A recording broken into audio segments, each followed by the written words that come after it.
지은은 병원 복도에서 무너져 내렸다. 할머니의 마지막 유언이 적힌 편지가 그녀의 손에 쥐어져 있었다. 지은아, 나도 내가 사랑하는 방식으로 사랑했다. 그 순간 지은의 세상이 산산조각 났다.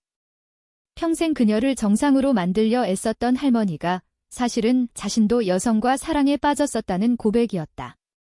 지은은 눈물을 흘리며 병실 문을 열었다. 할머니의 시신이 누워있는 그곳에서 그녀의 인생이 다시 시작될 줄은 몰랐다. 서울의 번화한 거리에서 지은은 25살의 나이로 대학을 졸업한 지 2년째였다. 그녀는 마케팅 회사에서 일하며 바쁜 일상을 보내고 있었다. 하지만 속으로는 항상 숨겨진 비밀이 그녀를 괴롭혔다. 그녀는 여성에게 끌렸다. 고등학교 때부터 느껴온 감정이었지만 가족의 기대와 사회의 시선 때문에 억눌러왔다. 특히 할머니는 지은의 유일한 보호자이자 가장 엄격한 감시자였다. 부모님이 일찍 돌아가신 후 할머니가 지은을 키웠다. 여자는 남자와 결혼해서 가정을 이루는 거야? 그게 자연스러운 길이야. 할머니의 말은 지은의 가슴에 칼처럼 박혔다. 대학 시절 지은은 민지를 만났다. 민지는 같은 과 선배로 27살의 나이에 이미 회사에서 일하며 독립적인 삶을 살고 있었다. 민지는 짧은 머리에 날카로운 눈매를 가진 자신감 넘치는 여성이었다. 처음 만난 날 강의실에서 민지가 발표하는 모습을 본 지은은 가슴이 뛰었다. 그 후 스터디 모임에서 가까워지며 자연스럽게 감정이 싹 텄다. 하지만 지은은 두려웠다. 이게 정말 사랑일까?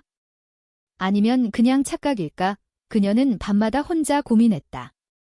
민지는 그런 지은을 안심시키려 애썼다. 우리 사랑은 아무도 해칠 게 없어. 그냥 우리 둘이 행복하면 돼. 그러나 할머니의 압력은 점점 세졌다. 지은이 집에 늦게 들어오면 어디서 누구랑 있었어? 남자친구 생겼니? 라고 물었다. 지은은 거짓말로 둘러대야 했다. 한 번은 할머니가 지은의 방을 뒤지다 민지와의 메시지를 발견했다. 이게 뭐야? 여자애랑 이런 대화를. 할머니의 분노가 폭발했다. 지은은 무릎 꿇고 빌었다. 그냥 친구예요. 하지만 할머니는 믿지 않았다. 그날부터 할머니는 지은을 소개팅에 보내려 했고 심지어 상담소를 추천했다. 너 같은 애들은 치료받아야 해. 정상으로 돌아올 수 있어. 지은의 마음은 찢어졌다. 사랑하는 민지와의 관계를 유지하면서 할머니의 기대를 저버릴 수 없었다.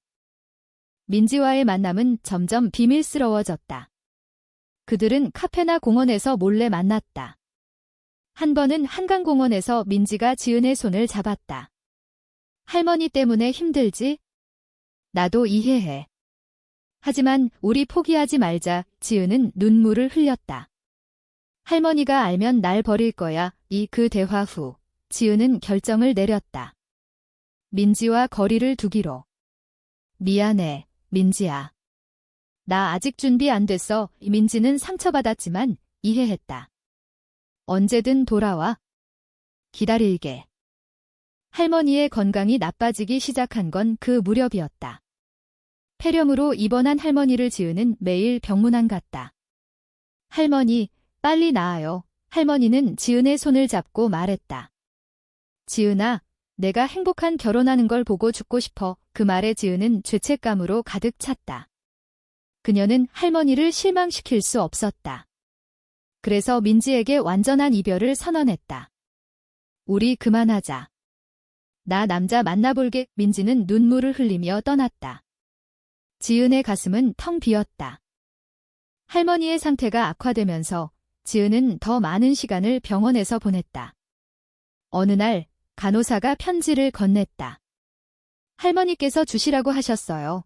지은은 편지를 열었다. 그 안에는 충격적인 내용이 적혀 있었다. 할머니의 젊은 시절 이야기. 나는 젊었을 때 여성을 사랑했다. 하지만 시대가 허락하지 않았어. 그래서 억지로 결혼하고 평생 숨겼지. 너를 그렇게 만들려 한 건 내 잘못된 선택 때문이었어. 지은은 믿을 수 없었다. 할머니가 죽기 직전 진실을 밝힌 것이다. 그날 밤, 지은은 민지에게 전화를 걸었다. 민지야, 나 돌아갈게요. 하지만 민지는 이미 다른 사람을 만나고 있었다. 미안해, 지은아. 너무 늦었어. 지은의 세계가 무너졌다. 할머니의 죽음이 가져온 자유가 이미 잃어버린 사랑 앞에서 무의미해졌다. 그녀는 혼자 울었다. 이제부터 어떻게 살아야 할까? 사회의 시선, 가족의 유산, 자신의 감정 사이에서. 할머니의 장례식은 서울의 작은 장례식장에서 치러졌다. 지은은 검은 상복을 입고 조문객들을 맞이했다. 친척들이 모여들었고 그들은 할머니의 삶을 추억했다. 할머니는 정말 강한 분이셨어. 지은이를 혼자 키우시면서 지은은 고개를 끄덕였지만 속으로는 혼란스러웠다. 편지의 내용이 머릿속을 맴돌았다. 할머니도 여성과 사랑했다니. 왜 평생 숨겼을까? 그 선택이 할머니를 행복하게 했을까? 장례식 후, 지은은 집으로 돌아왔다. 할머니의 방을 정리하다가 오래된 일기장을 발견했다. 1950년대에 쓴 일기였다. 오늘 그녀를 만났다. 가슴이 떨려. 하지만 이 감정을 말할 수 없어. 전쟁 후 세상이 얼마나 보수적인지 지은은 일기를 읽으며 눈물을 흘렸다. 할머니의 젊은 시절 사랑은 사회의 압력 때문에 포기되었다. 결혼 후에도 할머니는 그 감정을 억눌렀다. 내 딸, 손녀가 나처럼 고통받지 않게 하겠어. 그게 할머니가 지은을 이성애자로 만들려 한 이유였다. 지은은 그 일기를 읽고 자신의 삶을 돌아봤다. 민지와의 이별이 후회되었다. 그녀는 민지를 찾아 나섰다. 민지의 회사 근처 카페에서 기다렸다. 민지가 나타났다. 지은아, 왜 왔어? 지은은 일기를 보여주며 설명했다. 할머니가 나처럼 살았어. 이제 나 자유로워. 민지는 고개를 저었다. 이미 늦었어. 나 새로운 사람 만났어. 그녀는 나를 숨기지 않고 사랑해. 지은의 가슴이 찢어졌다. 자신의 선택이 가져온 결과였다. 그 후 지은은 직장에서의 압력을 느꼈다. 회사 동료들이 그녀의 성적 지향을 의심하기 시작했다. 지은 씨, 남자친구 없어? 소개팅 해볼까? 지은은 웃으며 넘겼지만 속으로는 불안했다. 한국 사회에서 동성애는 여전히 금기시되었다. 법적으로 동성 결혼이 불가능하고 가족의 기대가 크다. 지은은 상담소를 찾았다. 저는 여성을 사랑해요. 어떻게 살아야 할까요? 상담사는 조심스럽게 말했다. 먼저 자신을 받아들이세요. 하지만 사회적 압력을 무시할 수 없어요. 지은은 민지의 새 연인, 수연을 만났다. 수연은 28살의 활기찬 여성으로 민지와 공개적으로 사귀고 있었다. 민지 언니가 너에 대해 많이 말했어? 미안해. 지은은 질투와 후회를 느꼈다. 왜 자신은 할머니처럼 숨겼을까? 그날 밤, 지은은 친구들에게 커밍아웃을 고려했다. 하지만 친척들의 반응이 두려웠다. 할머니의 장례식에서 본 그들의 보수적인 태도. 동성애는 병이야. 누군가 속삭이는 소리가 들린 듯 했다. 고민 끝에 지은은 민지에게 마지막 편지를 썼다. 너를 사랑했어. 하지만 내 선택이 우리를 망쳤어. 행복해. 민지는 답장을 보냈다. 나도 너 사랑했어. 하지만 이제 각자 길을 가자. 지은은 그 편지를 읽고 새로운 결의를 다졌다. 그녀는 LGBT 커뮤니티 모임에 참석했다. 그곳에서 비슷한 경험을 가진 사람들을 만났다. 가족 때문에 포기했어요. 누군가 말했다. 지은은 공감했다. 모임에서 그녀는 혜린을 만났다. 혜린은 26살의 예술가로 자유로운 영혼이었다. 난 숨기지 않아. 그게 내 방식이야. 이 혜린의 말에 지은은 끌렸다. 하지만 혜린과의 만남은 새로운 갈등을 가져왔다. 혜린은 공개적인 관계를 원했다. 왜 숨겨? 우리 사랑은 부끄러운 게 아니야. 지은은 망설였다. 가족이 알면 혜리는 이해하려 애썼지만 점점 지쳤다. 너 할머니처럼 살고 싶어. 그 말에 지은은 충격받았다. 할머니의 삶이 반복되는 건가? 그녀는 결정을 내려야 했다. 숨기며 사는 삶, 아니면 공개하며 싸우는 삶. 직장에서의 압력도 커졌다. 상사가 지은의 성과를 칭찬하며 결혼 계획은 이라고 물었다. 지은은 대답하지 못했다. 그날 그녀는 퇴근 후 혜린을 만났다. 우리 공개하자. 혜린은 기뻐했다. 하지만 그 결정은 곧 후회를 불러왔다. 소문이 퍼지기 시작했다. 소문은 회사에서 빠르게 퍼졌다. 지은 씨가 여자랑 사귄 후 동료들의 시선이 바뀌었다. 일부는 피하고 일부는 호기심으로 물었다. 지은은 불편했지만 버텼다. 내 삶이야. 왜 신경 써? 그녀는 속으로 중얼거렸다. 혜리는 지은을 지지했다. 함께 이겨내자. 그들은 함께 LGBT 행사에 참석했다. 서울의 프라이드 페스티벌에서 지은은 처음으로 자유를 느꼈다. 하지만 그곳에서도 반대 시위자들이 있었다. 동성애는 죄악 플래카드가 그녀의 눈을 찔렀다. 집으로 돌아온 지은은 친척들로부터 전화를 받았다. 소문 들었어. 그게 사실이야. 고모의 목소리가 날카로웠다. 지은은 솔직히 말했다. 네, 사실이에요. 고모는 화를 냈다. 할머니가 알면 얼마나 슬퍼하시겠어? 내가 왜 그래? 지은은 할머니의 편지를 떠올렸다. 할머니도 나처럼 살았어요. 하지만 고모는 믿지 않았다. 거짓말 막 할머니는 정상적인 분이셨어. 가족의 부정이 지은을 더 아프게 했다. 혜린과의 관계는 깊어졌지만 갈등도 생겼다. 혜린은 해외 이민을 제안했다. 한국에서 힘들면 캐나다로 가자. 거기선 동성 결혼 가능해. 지은은 망설였다. 가족을 버릴 수 없어.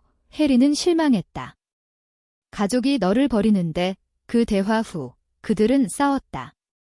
지은은 혼자 울었다. 사랑과 가족 사이의 선택이 그녀를 괴롭혔다. 한편 민지는 수연과 행복한 삶을 살고 있었다. 지은은 우연히 그들을 만났다. 잘 지내? 민지의 미소가 아팠다. 지은은 후회했다. 내가 왜 그랬을까? 그날 밤 그녀는 일기를 쓰기 시작했다. 할머니의 일기처럼 자신의 감정을 적었다. 사랑은 자유로워야 해. 하지만 사회가 가로막아. 회사에서 지은은 차별을 느꼈다. 승진 기회가 사라졌다. 상사가 말했다.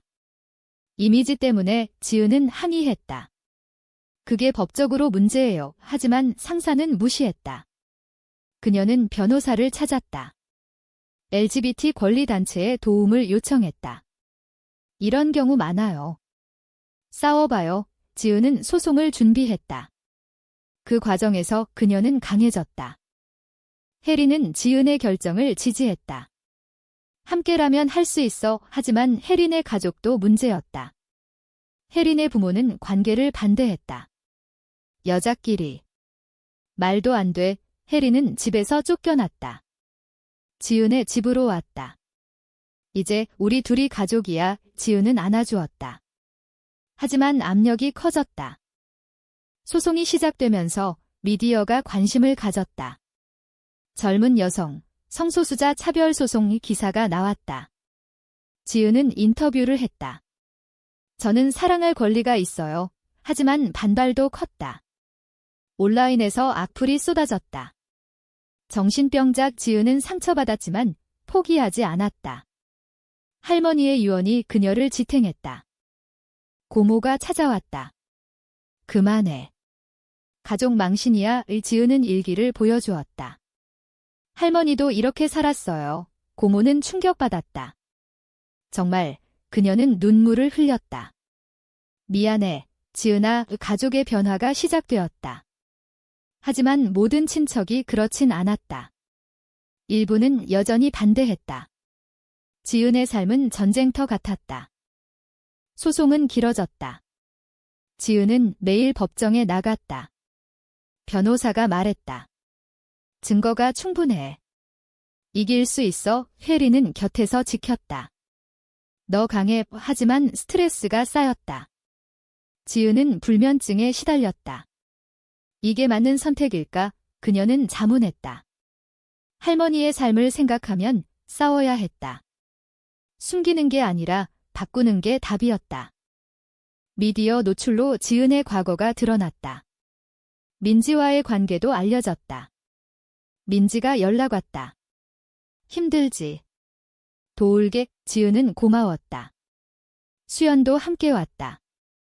우리 모두 같은 배야. 그들은 지지 모임을 만들었다. 더 많은 사람들이 모였다. 지은은 희망을 느꼈다. 하지만 배신이 있었다. 회사 동료가 거짓 증언을 했다. 지은 씨가 업무에 집중 안 해. 지은은 분노했다. 왜 그래? 동료는 말했다. 내가 싫어. 차별의 뿌리가 깊었다. 지은은 포기하고 싶었지만 혜린이 말했다. 이게 우리의 싸움. 가족 모임에서 대립이 절정에 달했다. 친척들이 모여 지은을 비난했다. 너 때문에 집안 망신. 지은은 소리쳤다. 할머니의 진실을 알아. 그녀도 나처럼 사랑했어. 증거로 일기를 보여주었다. 일부는 충격받았고 일부는 부정했다. 고모가 지지했다. 지은이가 오라의 분열이 생겼다. 지은은 상처받았지만 자유를 느꼈다. 혜린과의 관계도 시험받았다. 압력 때문에 싸움이 잦아졌다. 너 때문에 내 삶이 망가졌어. 혜린이 말했다. 지은은 미안했다. 미안해. 하지만 포기 못해. 그들은 화해했다. 사랑이 그들을 묶었다. 소송 결과가 나왔다. 지은이 이겼다. 회사에서 보상금을 받았다. 미디어가 축하했다. 성소수자 권리 승리의 지은은 기자회견을 했다. 이건 나 혼자만의 승리가 아니에요. 모든 사람을 위한 거예요. 하지만 승리의 대가는 컸다. 친구를 잃고 가족 일부와 멀어졌다. 민지와 수연이 축하했다. 자랑스러워. 지은은 민지를 보며 옛사랑을 떠올렸다. 고마워. 이제 그녀는 새 삶을 시작했다. 혜린과 함께. 하지만 사회는 여전히 변하지 않았다. 반대자들이 많았다. 지은은 활동가를 되었다. 모임을 주최하고 이야기를 공유했다. 할머니의 무덤을 찾았다. 할머니, 이제 자유로워요. 그녀는 꽃을 놓았다. 할머니의 선택이 잘못된 건 아니었다. 시대가 그랬다. 하지만 지은은 다르게 살기로 했다. 새로운 삶은 도전으로 가득했다. 지은은 LGBT 권리 단체에서 일했다. 매일 시위와 상담을 했다. 너처럼 되고 싶어요. 젊은이들이 말했다. 지은은 뿌듯했다. 하지만 피로가 쌓였다. 혜린과도 갈등이 생겼다. 너무 바빠. 우리 시간 없어. 지은은 약속했다. 바꿀게. 어느 날 고모가 왔다. 가족 모임에 와의 지은은 갔다. 일부 친척이 사과했다. 미안해. 이해 못했어. 변화가 느껴졌다. 하지만 모두가 아니었다. 삼촌은 여전히 반대했다. 자연에 어긋나 이지은은 대답했다. 사랑은 자연스러워요. 토론이 벌어졌다. 민지가 결혼 소식을 알렸다. 수연이랑 캐나다로 가. 지은은 축하했다. 행복해. 옛 상처가 아물었다. 그녀는 혜린과 미래를 계획했다. 우리도 가볼까? 혜린은 웃었다. 언제든. 하지만 사회적 압력이 여전했다. 법 개정이 논의되었지만 반대가 컸다. 지은은 캠페인을 벌였다. 동성 결혼 합법화, 시위에서 그녀는 연설했다. 우리는 평등한 권리를 원해. 박수가 터졌다. 하지만 폭력도 있었다. 반대자들이 돌을 던졌다. 지은은 다쳤다. 병원에서 혜린이 울었다. 그만해. 지은은 말했다. 못해. 이게 내 길이야? 회복 후 지은은 책을 쓰기로 했다. 할머니의 이야기와 자신의 여정을. 숨겨진 진실지라는 제목으로. 출판 후 반향이 컸다. 많은 사람들이 공감했다. 나도 비슷해의 편지가 왔다. 지은은 강연을 다녔다. 선택의 대가를 치러야 해. 하지만 후회하지 마. 혜린과 지은은 서울을 떠나 제주도로 갔다. 그곳에서 조용한 삶을 시작했다. 여기선 자유로워. 혜린이 말했다. 지은은 동의했다. 하지만 서울로 돌아와 활동을 계속했다. 균형을 찾았다. 할머니의 유언이 그녀의 삶을 바꿨다. 숨김에서 공개로, 포기에서 싸움으로. 지은은 행복했다. 하지만 항상 질문이 남았다. 할머니의 선택처럼 때론 숨기는 게 생존을 위한 올바른 선택일까?